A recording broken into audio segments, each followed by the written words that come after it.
ina wanda ya kamanta manzon Allah da rakumi ina yake? Ina wanda ya kamanta manzon Allah da hankaka ina yake?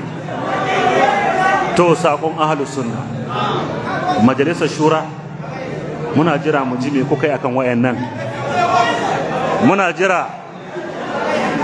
Muna jira a kira su waɗanda suka kamanta manzon Allah da rakumi, mu ji yadda Mallawan Abubakar ya ɗauko littafi tiryan ya kare kansa, sai sun kare kansu. In ba su kare kansu ba, ya tabbata zalunci ake so a yi wa ahlus sunna. Sabu shakka mun yaba wa majalisar shi, kuma idan ana haka kowa zai iya bakinsa, zai san me zai faɗa akan manzon Allah. Kawai an maida ɗaukan sunan annabi, in ba a ƙaunanka kawai sai a ce bai son annabi, amma su ke zagin annabi ta hanyoyi daban-daban. Ahlus sunna kun taɓa jin wani ya haka?